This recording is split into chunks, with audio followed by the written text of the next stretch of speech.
Są auta, które psują się tak często, że po czasie przestajesz się denerwować, a zaczynasz to po prostu wpisywać w miesięczny budżet. Ten film nie jest o najgorszych samochodach świata.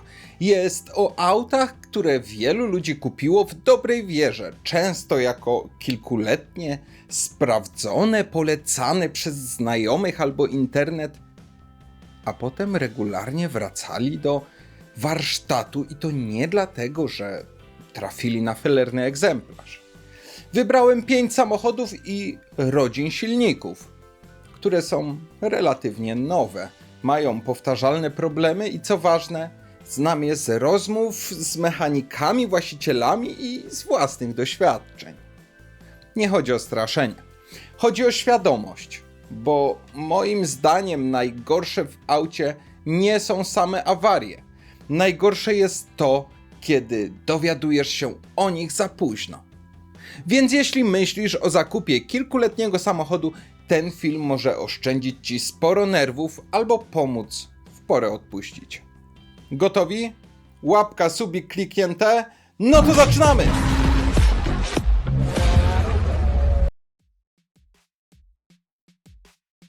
Zacznijmy od auta, które wielu uważa za bezpieczny wybór. BMW po problemach z N47 obiecywało jedno. Już to ogarnęliśmy. I trzeba uczciwie powiedzieć, jest lepiej, ale wciąż nie jest idealnie. Na jakie modele uważać? Najczęściej przewijają się BMW serii 3 G20 z pierwszych lat produkcji, BMW serii 5 G30, BMW X3, X4, BMW serii 1 i 2 z B47 lub B48 pod maską.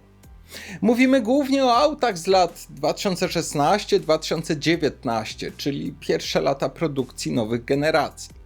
Co się psuje? Najczęstsze tematy, które wracają, to rozrząd, rzadziej niż w N47, ale wciąż się zdarza. Układ EGR i chłodnice EGR, osprzęt jak zawory, czujniki, elektronika, no i w dieslach problemy przy jeździe miejskiej.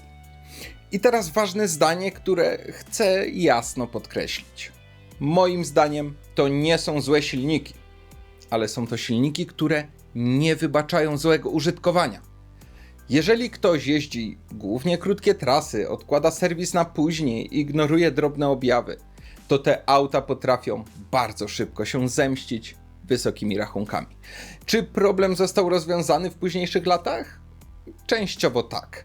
BMW modyfikowało elementy, zmieniało specyfikacje, poprawiało akcje serwisowe. Ale auta z pierwszych lat wciąż pozostają na rynku wtórnym. I to właśnie one najczęściej trafiają w ręce drugiego lub trzeciego właściciela, który nie zawsze wie, z czym ma do czynienia. Jest jeszcze jedna rzecz, o której dość rzadko się mówi. Te silniki bardzo źle znoszą jazdę na zimno. Krótkie trasy, gaszenie auta zanim się dobrze dogrzeje, dynamiczna jazda zaraz po odpaleniu. To wszystko szybciej odbija się na osprzęcie i rozrządzie. Z mojego doświadczenia wiem, że egzemplarze jeżdżące głównie w trasie potrafią być bezproblemowe długimi latami, a te używane głównie w miastach zaczynają generować koszty znacznie szybciej. I to nie jest kwestia marki, to kwestia konstrukcji. I tu pojawia się coś, co łączy wszystkie auta z tej listy. To nie są samochody, które psują się codziennie. One psują się rzadziej, ale w zamian znacznie drożej. I to jest różnica, która zmienia wszystko. Kolejnym wyborem jest grupa WAG i silnik 2.0 TDI o symbolu EA288. Ten silnik miał być symbolem powrotu do normalności po aferach i problemach poprzednich generacji. I pod wieloma względami jest solidny. Ale, no właśnie. Dobra, po kolei. Najpierw modele, na które lepiej uważać, a może raczej lepiej sprawdzać nieco dokładniej. Problemy najczęściej dotyczą Passata B8, Tiguana, Audi A4 B9, Audi A6 C8, Skody Superb. Głównie roczniki od 2015 do około 2020. Ale w czym leży problem? Nie w samym żelazie. Problemy powodują EGR i chłodnice EGR. DPF w autach jeżdżących głównie po mieście. Układ SCR i AdBlue. Znam przypadki, gdzie auto jeździło świetnie, paliło mało, nie brało oleju, aż nagle check engine, komunikat o AdBlue, ograniczenie mocy i tryb awaryjny. No i w tym momencie maszyna losująca rozpoczyna swoją pracę. Czujnik, pompa, sterownik. Koszty napraw potrafią być kompletnie nieadekwatne do wieku auta. Moim zdaniem jest to przykład silnika, który mechanicznie jest ok, ale został przeciążony ekologią. Jeżeli ktoś jeździ dużo w trasie, często będzie zadowolony. Ale jeżeli ma auto głównie do miasta, problemy są tylko kwestią czasu. Warto też wiedzieć, że wiele problemów w tych autach nie daje żadnych objawów ostrzegawczych wcześniej. Auto jeździ normalnie, nie kopci, nie traci mocy, aż nagle pojawia się komunikat i pyk, tryb awaryjny. I wtedy już nie ma taniej opcji. To właśnie ten brak sygnałów sprawia, że właściciele są najbardziej zaskoczeni. Moim zdaniem to silnik, który wymaga profilaktyki, a nie reakcji dopiero wtedy, gdy coś się zapali na desce. I tu warto się na chwilę zatrzymać, bo widzę w komentarzach zawsze to samo. Mój jeździ i nic się nie dzieje. Super, naprawdę, ale pojedynczy egzemplarz nie unieważnia schematu. Ten film nie jest o tym, że każdy egzemplarz się zepsuje, jest o tym, że ryzyko jest wyraźnie większe niż u konkurencji. Numer 3 trafia do Forda i silnika 1.0 EcoBoost. To jest jeden z tych silników, o których każdy coś słyszał. I prawie każdy zna kogoś, kto jeździ i nic się nie dzieje, albo kogoś, komu auto po prostu umarło. Na jakie modele trzeba uważać? Ten silnik trafiał praktycznie wszędzie. Ford Fiesta, Focus, Puma, EcoSport, Mondeo. Ten ostatni nieco rzadziej, ale też. Głównie roczniki od około 2016 do 2021, czyli już te, nazwijmy to, poprawione, nowsze, teoretycznie bezpieczniejsze. Gdzie zaczynają się problemy? Na papierze to przecież majstersztyk. Mały silnik, dobra moc, niskie spalanie, a w praktyce pasek rozrządu pracujący w oleju, bardzo wrażliwy układ chłodzenia i brak marginesu na zaniedbania.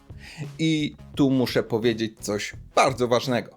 Moim zdaniem to nie jest silnik dla przeciętnego użytkownika, to jest silnik, który wymaga idealnego serwisu, skracania interwałów i pilnowania temperatur. Problem w tym, że większość ludzi tak nie jeździ, większość ludzi ufa temu, co mówi producent, a ten silnik nie wybacza błędów. Znam przypadki, gdzie pękł wąż, ubyło płynu, auto przegrzało się nie raz i nie 2 razy. A to jest koniec. Czy Ford coś z tym zrobił? Owszem, były poprawki, zmiany materiałów, modyfikacje, ale konstrukcyjnie to nadal jest ten sam pomysł. I moim zdaniem, jeżeli ktoś pyta, czy to dobry silnik na długie lata, odpowiedź brzmi: to zależy od właściciela, a nie od silnika. A to nigdy nie jest dobra rekomendacja. I tutaj dochodzimy do ciekawego momentu. Wszystkie auta, o których mówimy do tej pory, jeżdżą świetnie, kiedy są nowe.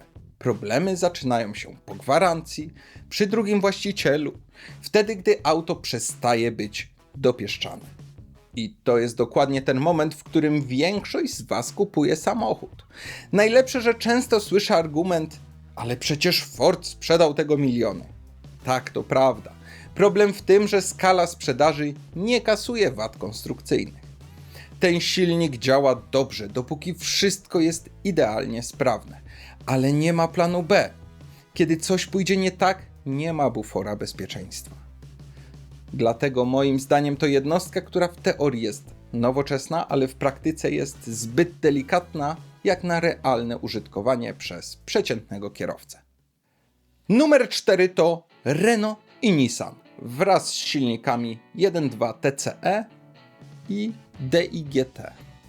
To jeden z tych silników, które realnie zniszczyły zaufanie do marki i nie mówię tego emocjonalnie. Mówię to na podstawie liczby historii, które powtarzają się jak kalka.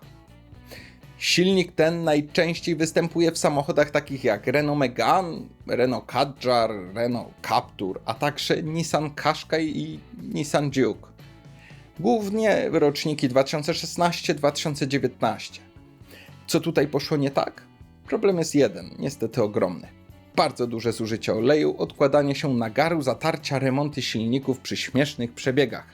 Są auta, które brały litr oleju na 1000 km, nie sygnalizowały tego w żaden sposób i nagle koniec. Co najgorsze, wielu właścicieli dowiadywało się, że ten typ tak ma. Tylko wiecie, dopiero po fakcie. To jeden z niewielu silników, o których z pełnym przekonaniem mogę powiedzieć: jeśli możesz, to omijaj. Nie dlatego, że każdy się zepsuje, tylko dlatego, że ryzyko jest nieakceptowalne jak na zwykłe, rodzinne auto. Czy były poprawki? Tak, w nowszych latach tak. Ale auta z problematycznych roczników są na rynku, są tanie, bardzo kuszą ceną, a wielu ludzi kieruje się właśnie tym argumentem. A bardzo często ta cena ma niestety swój powód. W tym momencie warto zauważyć jedną rzecz. Żadne z tych aut nie jest egzotyczne, nie jest sportowe, nie było projektowane jako awaryjne. To są auta dla normalnych ludzi, do pracy, do rodziny, do życia i właśnie dlatego te rozczarowania tak bolą. Ale najbardziej przykre w historii tego silnika jest to, że wiele osób długo nie wiedziało, że coś jest nie tak. Auto jeździło, odpalało, nie zgłaszało błędów, a olej znikał między przeglądami. Wielu właścicieli dowiadywało się o problemie dopiero wtedy, gdy silnik zaczął stukać albo całkowicie się zatarł. Z mojego punktu widzenia to przykład konstrukcji, w której użytkownik został pozostawiony sam sobie. A tak chyba być nie powinno, prawda? Zostało nam jeszcze ostatnie auto, takie, które wiele osób poleca w ciemno, takie, które uchodzi za rozsądny wybór i takie, które bardzo często rozczarowuje po czasie. Mercedes z małymi dieslami, a dokładnie 1.5 i 1.6 CDI o symbolach OM608 oraz OM626. To jest chyba najbardziej zdradliwy punkt tej listy.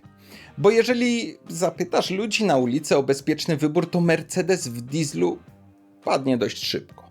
I właśnie dlatego ten punkt jest tak ważny. Modele, na które trzeba uważać, to głównie Mercedes klasy A, W176, W177, Mercedes klasy B, CLA, GLA, rocznikowo głównie 2016 do 2021. Silniki 1.5 CDI oraz 1.6 CDI, często w parze z automatyczną skrzynią dwusprzęgłową. A co tutaj nie gra? Problemem nie jest jedna spektakularna awaria. Problemem jest ilość drobnych rzeczy, które razem powodują duży kłopot. Najczęściej powtarzają się wtryskiwacze, osprzęt, czujniki, skrzynie dwusprzęgłowe, elektronika. To są auta, które potrafią jeździć poprawnie, ale bardzo rzadko są świętym spokojem. I teraz najważniejsze, moim zdaniem, to są samochody, które nie oferują niezawodności na poziomie, jakiego oczekuje się po tej marce. Koszty serwisu są wysokie, często nieadekwatne do klasy auta i bolą szczególnie wtedy, gdy kupujesz kilkuletniego Mercedesa, bo to przecież premium. To nie jest auto dla kogoś, kto chce wsiąść i zapomnieć. To jest auto dla kogoś, kto akceptuje regularne wizyty w serwisie. W tych silnikach często dochodzi jeszcze jeden czynnik dość ważny, czyli rozczarowanie oczekiwaniami. Ludzie kupują je z myślą, że to przecież Mercedes, więc będzie spokój. A potem okazuje się, że koszty drobnych napraw i serwisów są wyższe niż w autach popularnych marek, a wizyty w warsztacie zdarzają się częściej niż się tego spodziewali. To jest moment, w którym magia znaczka niestety przestaje działać. I teraz chcę, żebyśmy się na chwilę zatrzymali, bo ten film nie jest o tym, żeby kogoś przestraszyć. Jest o tym, żeby zdjąć klapki z oczu. Wszystkie auta z tej listy mają jedną wspólną cechę. Były bardzo chętnie kupowane. Miały świetny marketing. Obiecywały nowoczesność, oszczędność i komfort. A potem po kilku latach zaczęły kosztować, zaczęły frustrować i zaczęły psuć relacje właściciela z autem. I moim zdaniem to jest najgorsze. Nie sama awaria, tylko poczucie, że ktoś cię nie uprzedził. Chcę, żeby to wybrzmiało bardzo jasno. Nie mówię tutaj, nie kupuj BMW, nie kupuj Forda, nie kupuj Mercedesa. Mówię, kupuj świadomie. Jeżeli wiesz, że silnik jest wrażliwy, wymaga częstszego serwisu, nie lubi miasta, nie wybacza zaniedbań, to możesz z nim żyć bardzo długo. Ale jeżeli kupujesz, bo wszyscy polecają, bo to przecież nowoczesne, bo to tylko kilkuletnie auto, to bardzo łatwo się rozczarować. Moim zdaniem najlepsze auta to nie te, które mają najlepsze foldery reklamowe, tylko te, które najmniej przeszkadzają ci w życiu. Jeśli szukasz auta, które nie zawiedzie i da realny spokój, to na kanale jest film o samochodach, które nie zawodzą, do 40 000 złotych i pojawia się właśnie na ekranie. Jeśli ten materiał był dla Ciebie pomocny, zostaw subskrypcję i łapkę w górę. Możesz też wesprzeć 0100, a link znajdziesz w opisie. Dzięki, że dotrwałeś do końca i do następnego. Hej!